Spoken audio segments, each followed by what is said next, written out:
അസ്സലാമു അലൈക്കും. ഞാനിപ്പോൾ ഉള്ളത് ഭീമാപ്പള്ളി മക്കാമിൻ്റെ പരിസരത്താണ്. സിയാറത്ത് കഴിഞ്ഞ് പുറത്തു വന്നതേ ഉള്ളൂ. അപ്പോഴാണ് നമ്മുടെ ഇൻസ്റ്റാ മുഫ്തി ഫറഹുവിൻ്റെ വീഡിയോക്ക് മറുപടി പറയണമെന്ന് കരുതിയത്. നമുക്ക് ആ വീഡിയോ കണ്ടിട്ട് വരാം. അജ്മീറിലേക്കും നാഗൂരിലേക്കും മേർവാടി ഭീമാപ്പള്ളി തുടങ്ങിയ സ്ഥലങ്ങളിലേക്കൊക്കെ സിയാറത്ത് ടൂർ ചെയ്യുന്നവർ അറിയേണ്ട ഒരു കാര്യമാണ്. പ്രവാചകൻ സല്ലല്ലാഹു അലൈഹി വസല്ലം പറഞ്ഞു, ലാ തുശദ്ദു റിഹാൽ ഇല്ലാ ഇലാ സലാസത്തി മസാജിദ്. നിങ്ങൾ 3 പള്ളിയിലേക്കല്ലാതെ പുണ്യം പ്രതീക്ഷിച്ചുകൊണ്ട് യാത്ര ചെയ്യാൻ പാടില്ല. ഒന്നാമത്തത് മസ്ജിദുൽ ഹറം, രണ്ടാമത്തെ മദീനത്തെ മസ്ജിദുൽ നബവി, മൂന്നാമത്തത് ഫലസ്തീനിലെ മസ്ജിദുൽ അഖ്സ. ഈ 3 പള്ളിയിലേക്ക് മാത്രമേ സിയാറത്ത് ടൂർ ചെയ്യാൻ പാടുള്ളൂ.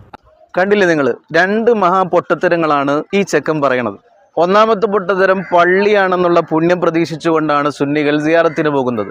അങ്ങനെ പോകുന്നില്ല എന്നതാണ് സത്യം. ഒരു കള്ളത്തരം പൊളിഞ്ഞു. രണ്ടാമത്തത്, ലാ തുശദ്ദു റിഹാൽ എന്ന ഹദീസിന് പച്ചയായി ദുർവ്യാഖ്യാനിക്കുകയാണ്. ബഹുമാനപ്പെട്ട അഹ്മദ് റളിയല്ലാഹു അൻഹു തന്റെ മുസ്നദിൽ കൊണ്ടുവരുന്ന ഹദീസിൽ യബ്തഗി ഫീഹി സ്വലാ, നിസ്കാരം പ്രതീക്ഷിച്ചുകൊണ്ട് ഈ 3 പള്ളിയല്ലാത്ത പള്ളികളിൽ യാത്ര പോകാൻ പാടില്ല. മാത്രമല്ല, ബഹുമാനപ്പെട്ട ഇബ്നു ഹജർ അൽ അസ്ഖലാനി തങ്ങൾ ഈ ഫർഹമോൻ ഉദ്ധരിച്ച ഹദീസിനെ വിശദീകരിച്ചുകൊണ്ട് വ്യക്തമായി പറയുന്നു, നിസ്കാരത്തിന്റെ പുണ്യം പ്രതീക്ഷിച്ചുകൊണ്ട് മറ്റു പള്ളികളിലേക്ക് പോകാൻ പാടില്ല.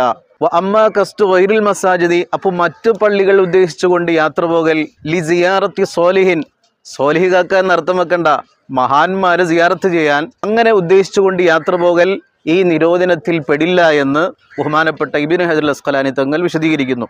അപ്പോൾ അബദ്ധങ്ങൾ വ്യക്തമായിട്ടുണ്ട്. പാട്ടുപാടി നടന്ന ചെക്കന്മാർ ദീൻ പറയാൻ വന്നാൽ ഇങ്ങനെ ഇരിക്കും.